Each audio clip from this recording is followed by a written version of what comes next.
Let's talk about the arrest of the leader of IPOB. How did you respond to that? Well, Nigeria, for me, it's not for me to tell the government to prepare itself, because there's going to be a huge squawk when the truth about how Kanu was arrested, when the truth comes out.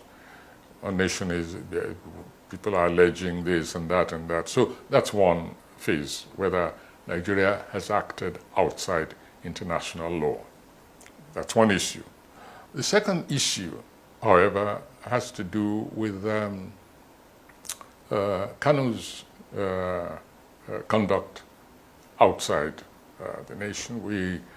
There's been a level of hate rhetoric, which is, for me, has been most unfortunate, issuing from Kanu outside. But for me, hate rhetoric is an issue which can only be judged by the laws of any nation. So we come back to the issue, was it right to have, for me, quote unquote, kidnapped? You can say intercepted as much as you want, but I think that Kanu was kidnapped, and that is wrong internationally and it's wrong morally. And how would you advise the federal government to move forward?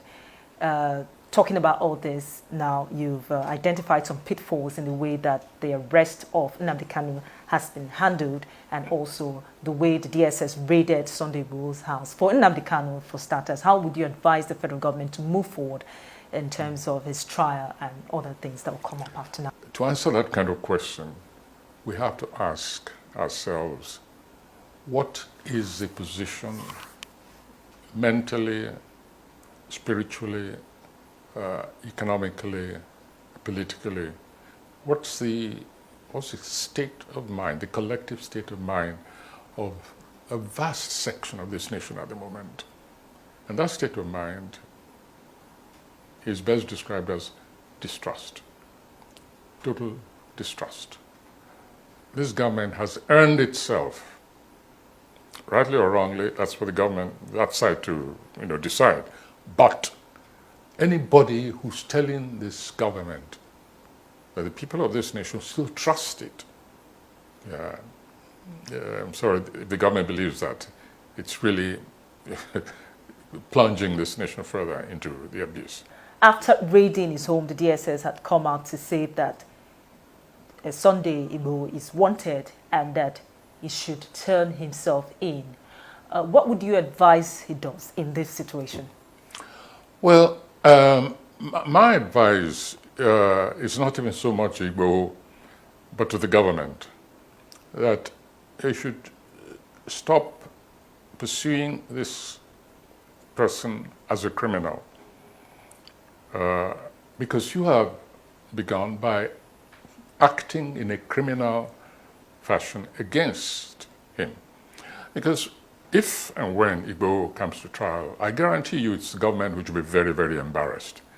Very embarrassed. So it's not even in the interest of the government. I think they should just tell Igboho, we made a mistake. We should not have acted in this way. You are no longer wanted. Please go back to your home. In fact, escort him to his home, quietly, and let him resume his normal life. To declare him wanted. And again, this is another issue of language. I read in some papers, Igboho is in hiding.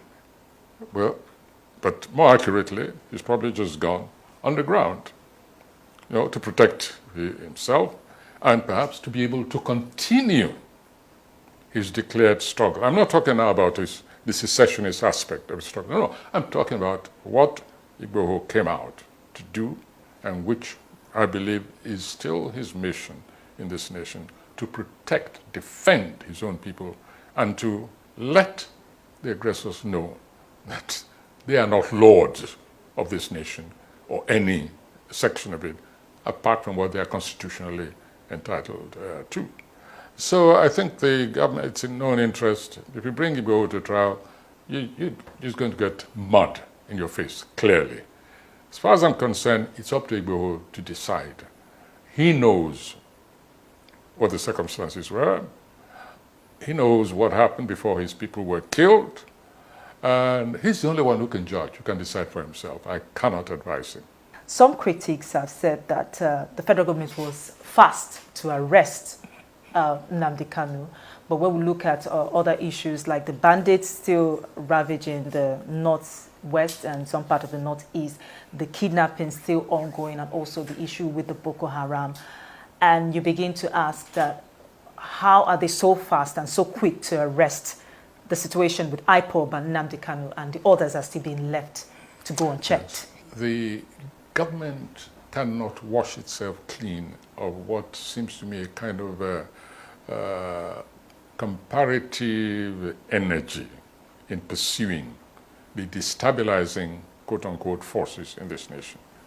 If I may take ourselves back, maybe you remember once when I threw a challenge to Buhari, and I said, what I expect from a commander-in-chief, from a true leader, and this is, early, in the sort of the malevolent activities of these groups.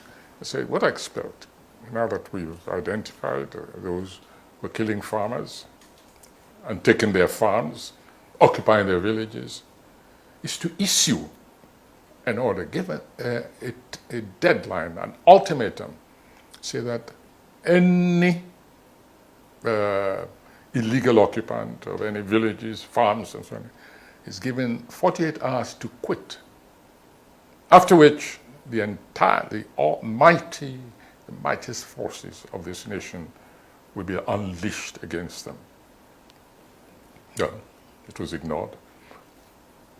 It's because I said so. Many other people have said so in different forms. But I'm coalescing, challenges which have been thrown to this government, say, just show leadership where it is essential. And so when years later, a head of state comes out and says, we will respond to these people in the language they understand. Now that is what I had expected him to say years ago, at the very beginning of the insurgency, of the cattle people, especially as it was clear they were organized. And their leadership, the Maeti Allah, their leadership should have been arrested ages ago, long before IPOB was declared a terrorist organization. I have allied myself with those like Autumn and others who said that Maeti Allah should have been declared long before then a terrorist organization. And the evidence was there. A state governor passed a law for the protection of its own people and their productive means, their livelihood, their very dignity. And a group got up and said, if you don't rescind that law, we'll show you. You haven't seen anything yet. This is not an anonymous statement on internet. It was not fake news. The leadership of Maeti Allah actually threatened that government and have proceeded to put their money where their mouth is. Nothing has happened to them. We have not seen the same energy, the same deductive, organizational sleuthery mounted against these people. I'm not aware that even one of them has ever been called for questioning. And what did igboho do? And they didn't even call him for questioning. They just attacked him in the middle of the night. I mean, illegally and constitutionally. So people are right to say there has been an unbalanced, unequal, and irregular approach to security enforcement in this nation. What do you think will happen next? Do you see a situation where we'll have more Sunday Igbohos, more Nnamdi Kanus arising from the west, the east, the south? We already have them. They exist inside, within, and they exist outside. It's not Igboho who's the issue.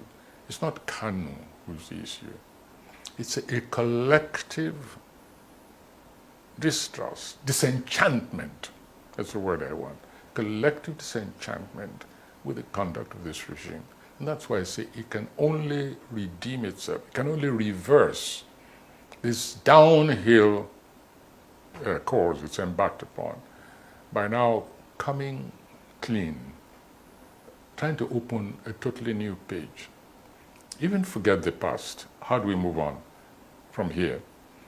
And so I want all this business, we met this and we do this by the self-excusing by Buhari. Yes, thank you. Take it for granted. You did not create Boko Haram. We accept it. You did not create Mayeti Allah. But what did you do about it? That is the question. Or what should you do from here on? It's the only way we'll save our sanity and also make the slightest progress. Otherwise, as I said before, all this language, all this discussion will be purely academic when, as the saying goes,